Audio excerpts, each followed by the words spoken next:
Test 6. This is the IELTS listening test. You will hear a number of different recordings, and you will have to answer questions on what you hear. There will be time for you to read the instructions and questions, and you will have a chance to check your work. All the recordings will be played once only. The test is in 4 parts. At the end of the test, you will be given 10 minutes to transfer your answers to the answer sheet. Now turn to Part 1.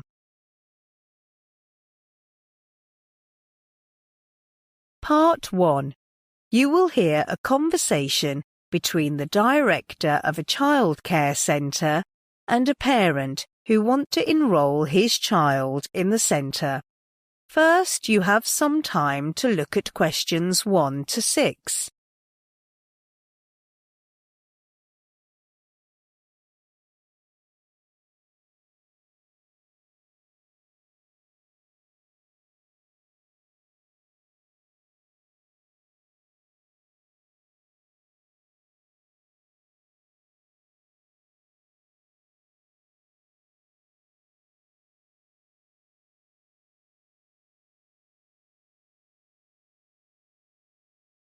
Now listen carefully and answer questions 1 to 6. Good morning. Welcome to the Early Learning Childcare Centre. How can I help you? Good morning. I came across the advertisement for your childcare centre last week, and I'm calling to get some details. I'm thinking of enrolling my daughter. OK. What do you want to know, sir? Well, I've learnt from the brochure that there are different types of caring, and I'm interested in the short day one. How much is the cost? Well, it depends on the age of your child. For children over the age of 2, we charge $30 a day, and for those younger than 2, you have to pay $37.50. Does it include meals? Well, I'm afraid not. You have to pay extra for them, but we offer you free care for 20 hours weekly. It used to be 10 hours, but this month we extended the length of time as a special offer for our clients. Oh, that will be of great help.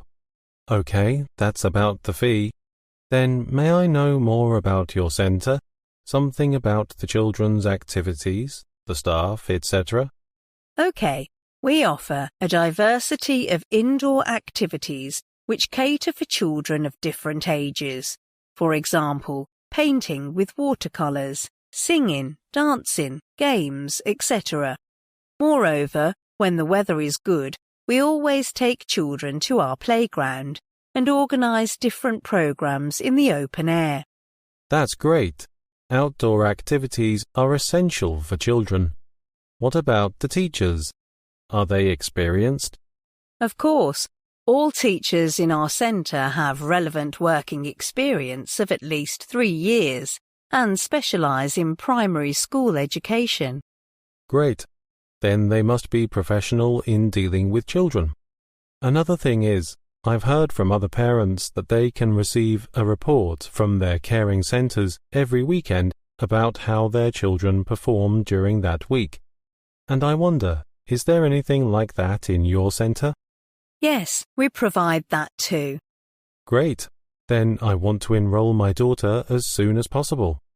Well, I'm afraid we have no vacancy at the moment, and you can't join until the beginning of September because one child will finish caring at the end of August. I see.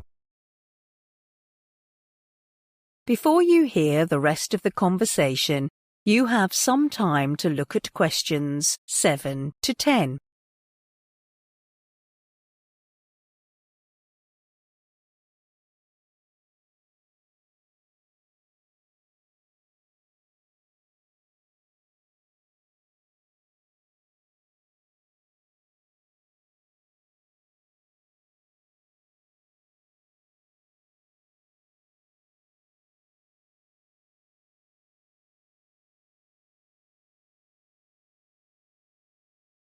Now listen and answer questions 7 to 10. Then I will talk about our staff. All of our centre's members are well trained so that they will take care of your children in every aspect.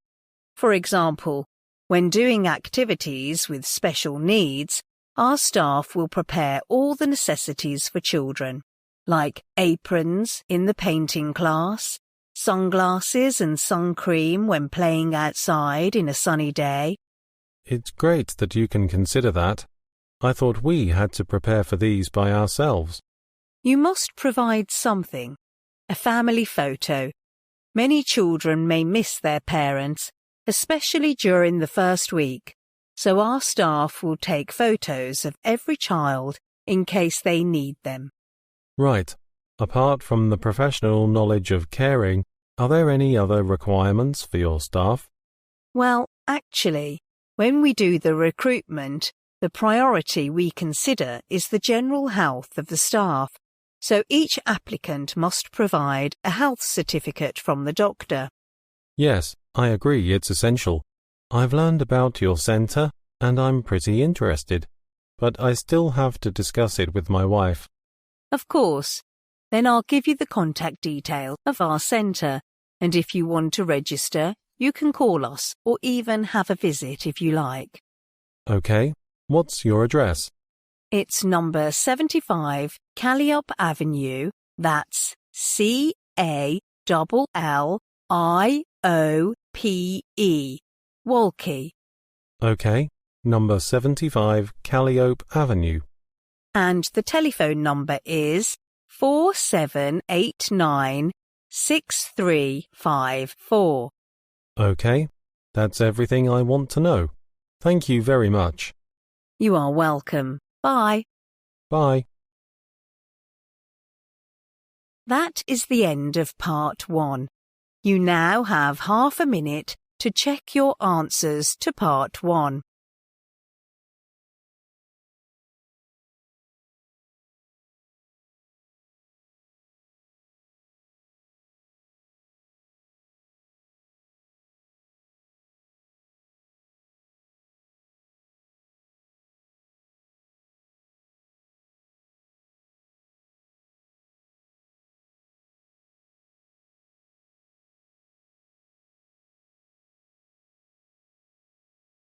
Part 2.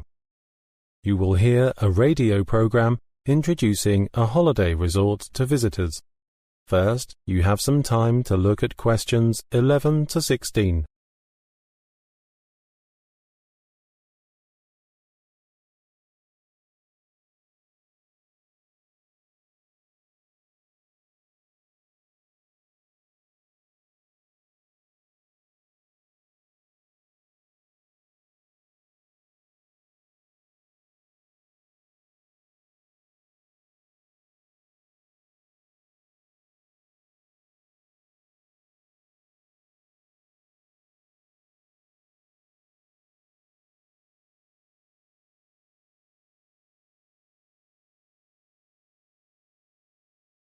Now listen carefully and answer questions 11 to 16. Welcome to our radio program, Travel with Me in Australia. I'm Anna, the presenter of the radio show. In today's session, I will introduce a fantastic place to you, the Coconut Beach Resort, which was newly built and opened to the public several months ago. I visited the resort last week and had a wonderful time there. Now I will give some details. First of all, who is the target group? As it is a beach resort, it's not suitable for backpackers, of course. With little houses alongside the beach, this resort is the best place to spend time with your beloved one. I know several newlyweds booked cabins there to spend their honeymoon. However, it isn't an ideal destination for families with several children because it may be beyond the budget. About the accommodation, you can choose from different types of rooms, and the price differs a lot. Take the bathing facilities, for example. I booked a room with a spa bath for the first 2 days, which is the most cost-effective one. But for the 3 days left, I changed the room and lived in the one with a private pool. It was my favourite, I had to say. Every night I could relax in the pool, which is so personal and secluded. And the third option is a room with a private beach, which I want to experience next time. The resort has various facilities catering to the needs of different visitors. There is a golf course, and if you want to play, you can either hire the equipment on the course or buy it in the golf shop. If you're going to bring some snacks and drinks and relax in the open air, you can go to the picnic area, which was extended recently. The good news is that a horse ranch was added to the resort, so you can try horse riding if interested. You can also visit a range of attractions, like the farm, waterfall, etc. I went to the town on the first day to enjoy the local food and talk with the local people. Then the next day, I joined a tour group to the rainforest. It was my first time seeing a rainforest, and I was struck by the thick vegetation and diverse species, so I recommend it to you. If you like, you can even explore the rainforest, walking among the densely covered forest. You can find different species of plants and animals. It is an exciting activity for both young and old, so all the people who have been there loved it. Don't worry, you won't get lost, as a guide will lead you throughout the exploration. The most popular attraction is called the Sound of the Birds. It used to be open at weekends, but it was always crowded with people. As a result, it has changed the schedule and put it on the last 2 days of the weekdays. I think it will give visitors a better experience. Before you hear the rest of the talk, you have some time to look at questions 17 to 20.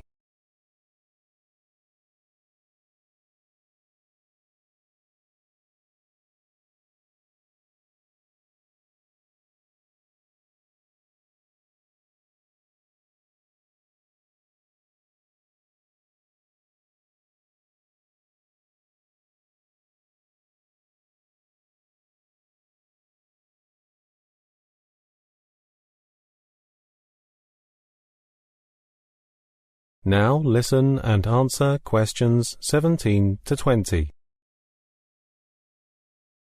Besides the recreational facilities, I'd also like to introduce you to some other facilities in the resort centre that may be useful. First, it offers a transfer service. You don't have to rent a car or take a taxi when you arrive at the airport. A bus will pick you up and take you directly to the resort. It leaves every 24 minutes, and there is no extra charge. For coffee lovers, there is a cafe in the centre, and it opens from 8 a.m. to 11 p.m. If you want to reserve a guided tour of the attractions, go to the tour booking office, which is located next to the cafe. However, the tourist shop is being refurbished and isn't open at the moment, so if you want to buy some souvenirs for your families or friends, maybe you have to go to the town. The last thing I want to mention is there is an Aboriginal tribe near the resort, and if you are interested, there is a visit every Wednesday. Maybe some of you have learnt Aboriginal history or Aboriginal traditions at school, like traditional dancing and blanket weaving. But this time you can experience by yourselves, appreciating Aboriginal rock painting and even talking to well-known painters. What's more, a local herbalist will introduce you to the herbal treatment, which is commonly used in the Aboriginal tribe. It is an educational visit, and I'm sure you will learn much about the Aboriginal tribe. Okay, that's all I want to introduce today. If you want to know more exciting holiday resorts in Australia, please wait for our program next week. Bye. That is the end of Part 2. You now have half a minute to check your answers to Part 2.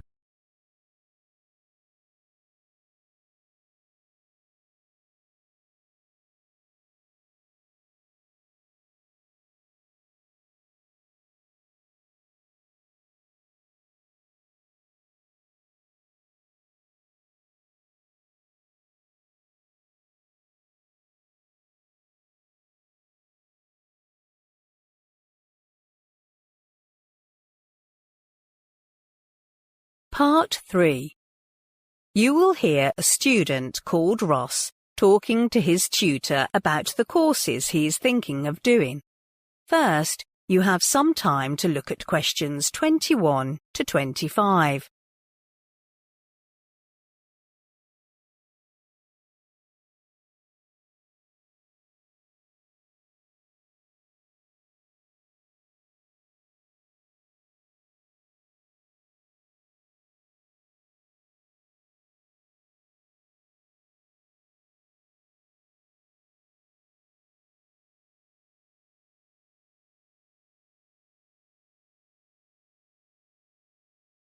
Now listen carefully and answer questions 21 to 25. Hello, Professor. I'm Russ. I spoke to you on the phone last week. Ah, yes. Come in and have a seat. You want to talk to me about the archaeology course, right?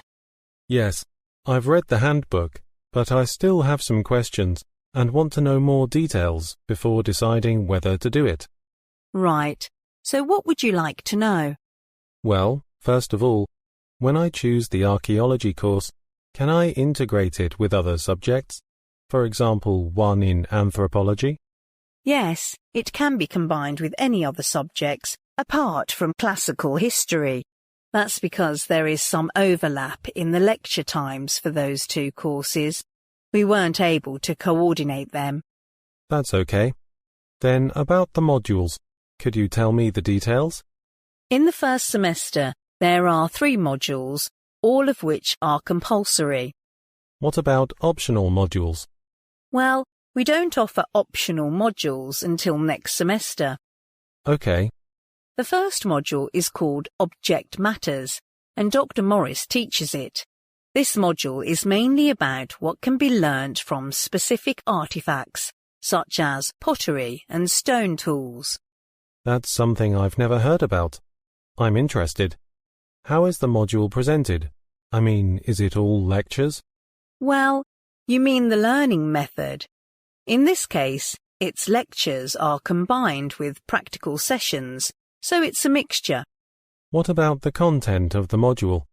I suppose we will be looking at different kinds of archaeological remains and how to date them, that kind of thing.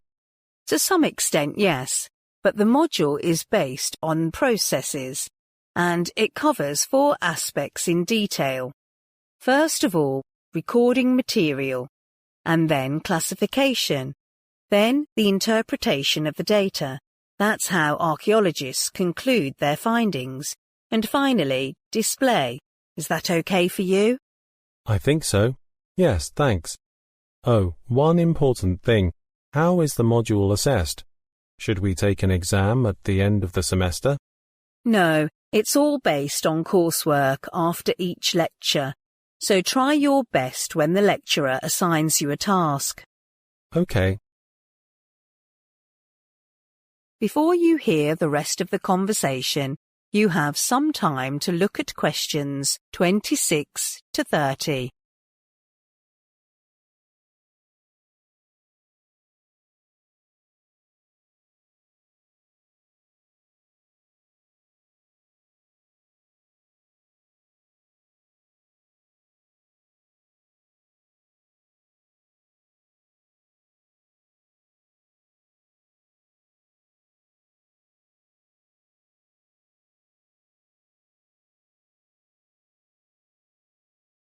Now listen and answer questions 26 to 30.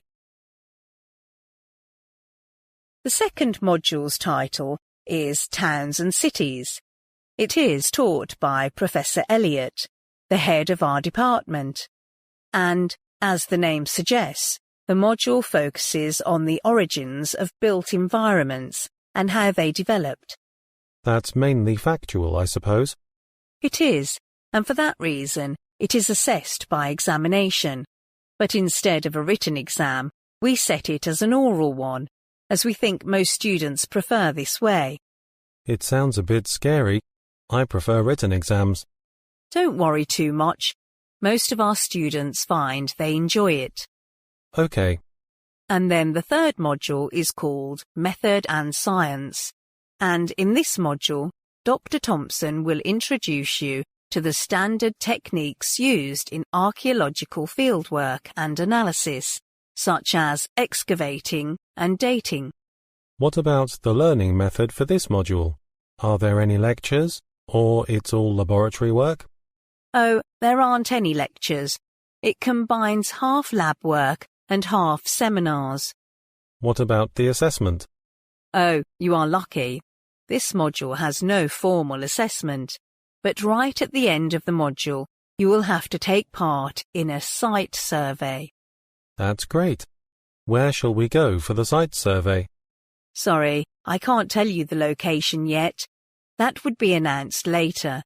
The date for that is the week beginning the 10th of March. Okay, that's all I want to know. Thank you very much, Professor. Bye. You are welcome, Ross. Bye. That is the end of part 3. You now have half a minute to check your answers to part 3.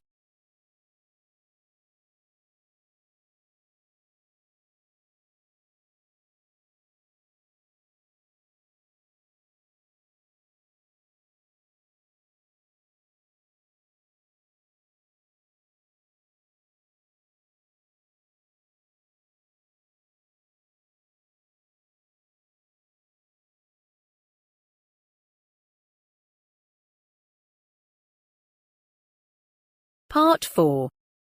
You will hear a lecture about the effects of the digital world on young people. First, you have some time to look at questions 31 to 40.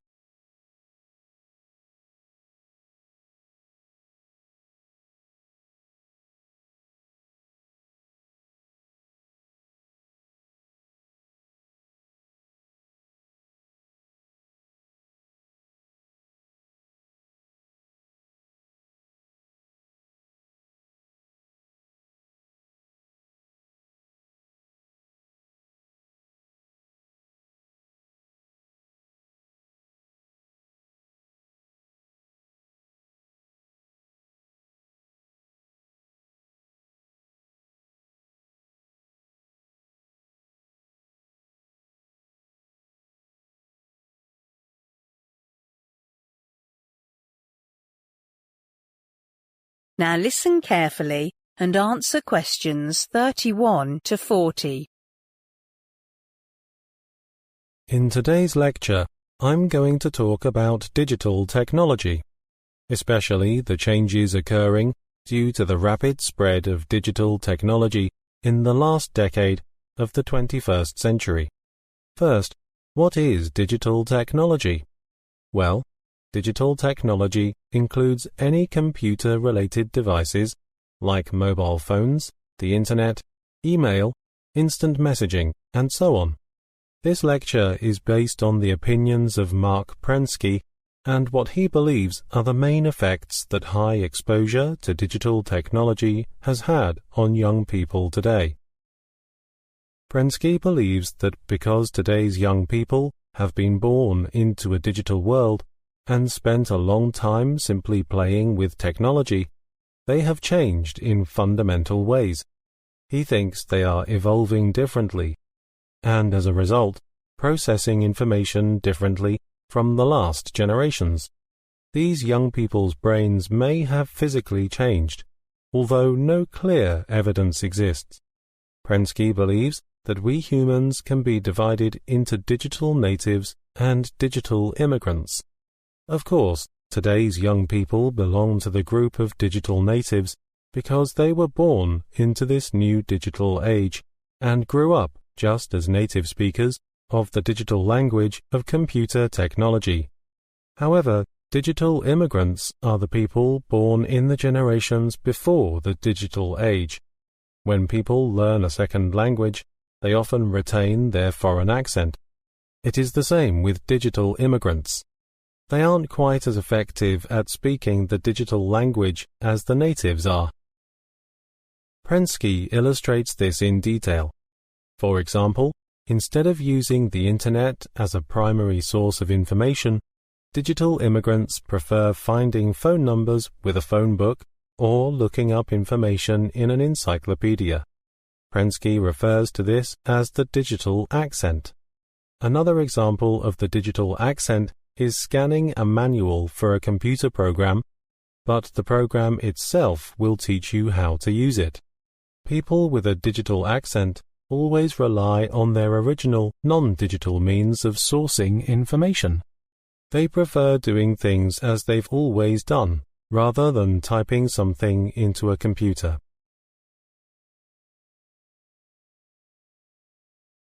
Due to this, Prensky predicts it will bring many changes, especially in education.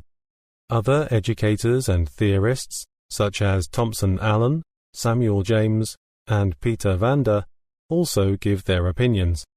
Samuel James is a famous educator from the University of Sydney. He agrees with Prensky's idea that today's educators are no longer thriving in how they teach. However, some more traditional theorists, like Peter Vander and Thompson Allen, don't agree. They criticize many of Prensky's assertions.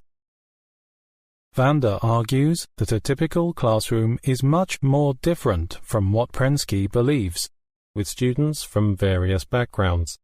He believes that many of these students are not necessarily proficient with technology. Then, Allen adds his opinion that even though most students in modern times can access computers at home or school easily, some don't find the digital medium appealing. However, James disagrees. He argues that all today's students share the same basic, interesting knowledge of digital technology. However, even so, James believes that our younger students can communicate with their digital immigrant teachers and still learn with the teaching methods that were quite effective in the past. Allen believes that both digital natives and digital immigrants have to process a large amount of information in today's digital world. He thinks that although most young students today are good at playing computer games or surfing the Internet, they use computers in important ways. They are not used to using computers at advanced levels, for example, to carry out complex information searches, which are essential for university study today. Unlike Allen's research, James believes that computer games can play an important role in the classroom. For example, teachers can combine interesting computer games with the lessons to attract students' attention. However, Vander has different opinions. He argues that teachers are always the leading part of the classroom, and no computer program comes close to doing what a human teacher does every day. As a result, we should think of better ways to assist teachers rather than focusing on developing games. That is the end of part 4. You now have 1 minute to check your answers to part 4.